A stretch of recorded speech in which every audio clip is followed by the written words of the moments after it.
नमस्कार दोस्तों, आप पढ़ रहे हैं कक्षा 10वीं एनसीईआरटी गणित। आज हम पढ़ेंगे प्रश्नावली 5.3 जिसके हम प्रश्न क्रमांक 7, प्रश्न क्रमांक 8 और प्रश्न क्रमांक 9 को हल करेंगे।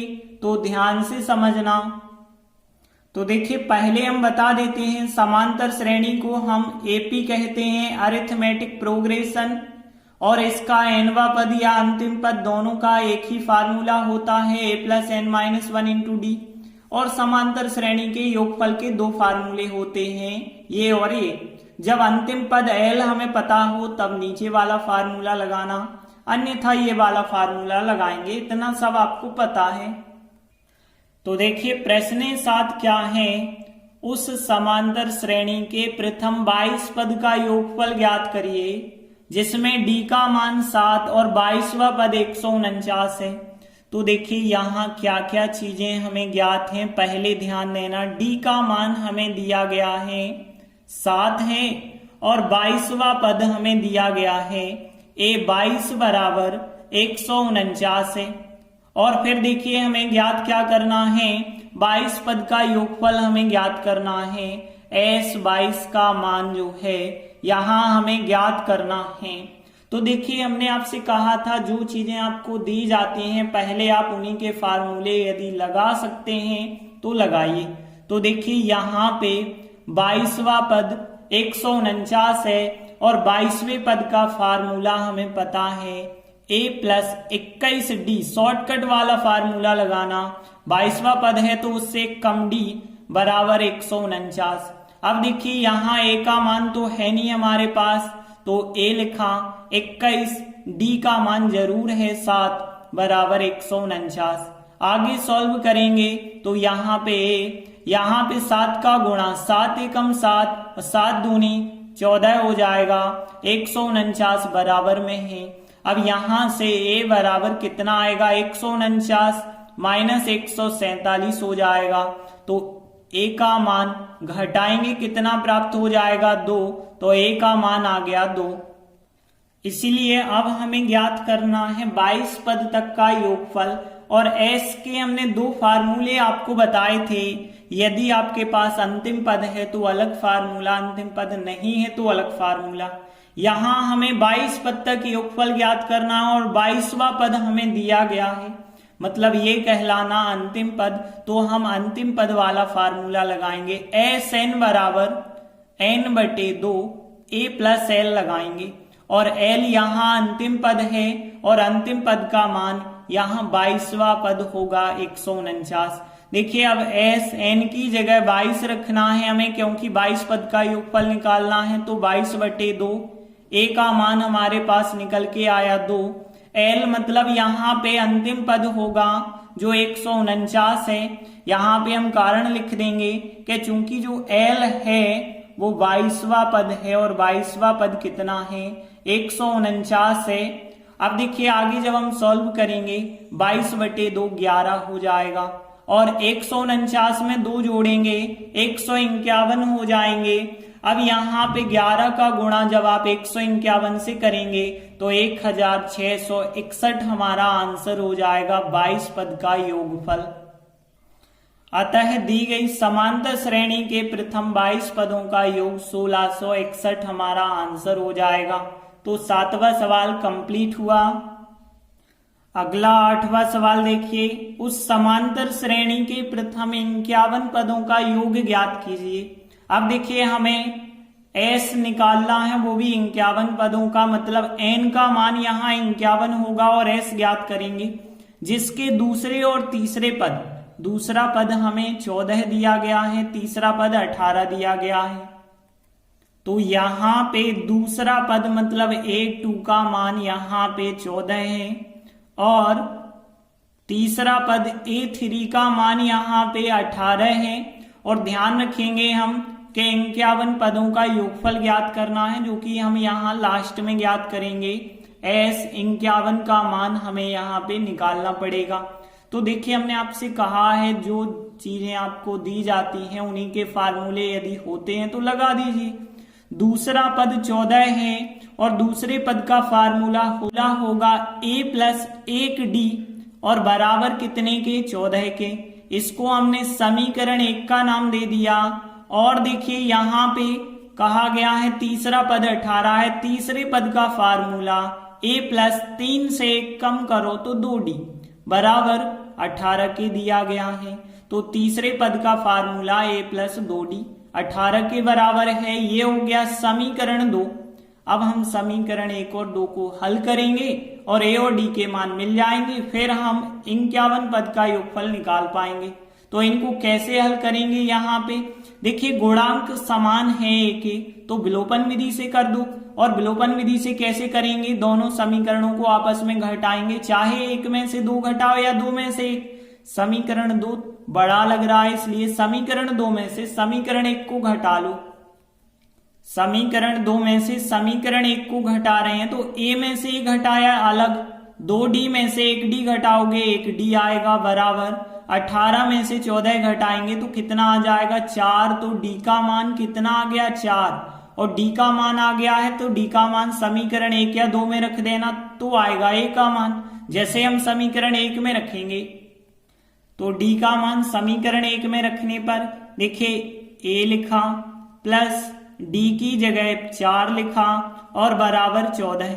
अब देखिए a बराबर कितना हो जाएगा, 14। 4 का पक्षांतर कर दीजिए तो 14 में से 4 घटाएंगे कितना आ जाएगा, a का मान 10 आ जाएगा। तो a बराबर कितना हो गया, 10 हो गया और d का मान कितना हो गया, 4।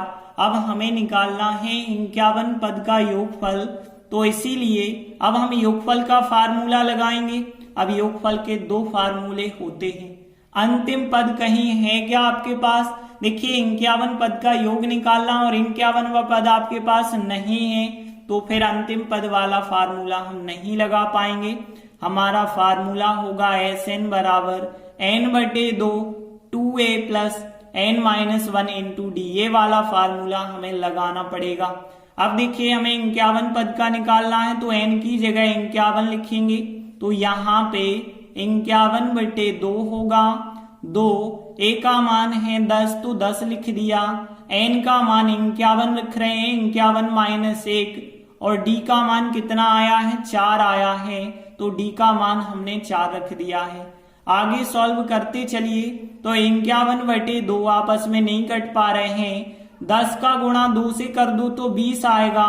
यहाँ पे देखिए 51 में से 1 घटाएंगे 50, 50 का गुणा 4 से कर देंगे तो कितना आएगा, 200 आएगा। और आगे सॉल्व करते चलिए, तो 51/2 अभी हमने वैसे ही लिखे। अब यहाँ पे देखिए 20 और 200 को जोड़ेंगे तो 220 आ जाएगा। अब लेकिन यहाँ कोई चिन्ह नहीं था, कोष्टक आप हटा रहे हैं तो गुणा लग जाएगा। अब देखिए 2 से 220 कट जाएंगे तो यहाँ 51 गुणित 2 से यदि आप काटेंगे तो यहाँ 110 आ जाएगा। और यदि हम गुणा करेंगे तो देखिए कैसे करना है आपको, 0 का 0 रखा, अब 11 का गुणा 51 से या 51 का 11 से, तो 51 का एक बार करेंगे तो 51 आएगा, 1 लिखा, हासिल 5, 51 फिर आएगा और 5 जोड़ेंगे 56 हो जाएगा। तो यहाँ 5610 हो जाएगा 51 पद का योगफल। अतः दी गई समांतर श्रेणी के प्रथम 51 पदों का योग 5610 हमारा आंसर हो जाएगा। तो 8वां सवाल भी कंप्लीट हुआ।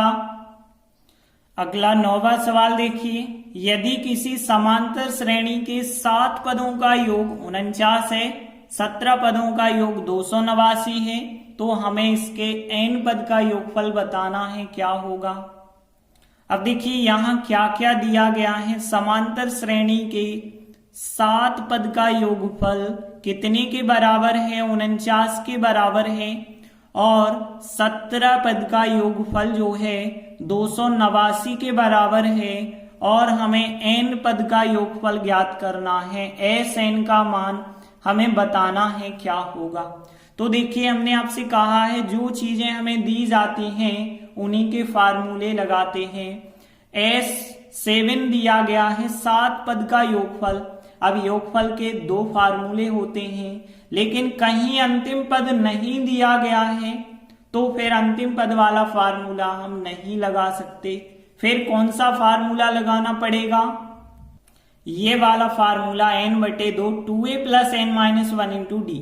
लेकिन ध्यान रखना कि 7 जो होगा यहाँ n का मान रखना पड़ेगा, तो n/2 का मतलब हो जाएगा 7/2 और फिर 2a लिखा क्योंकि a का मान तो है ही नहीं, और यहाँ पे 7 - 1 करेंगे तो यहाँ 6d हो जाएगा और बराबर रहेगा 49।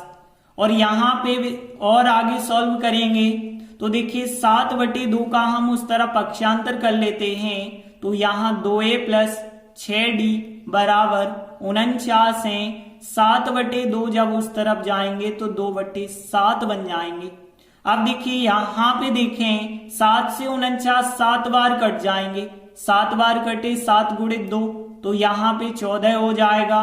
यहाँ 2a + 6d का मान 14 के बराबर हो गया।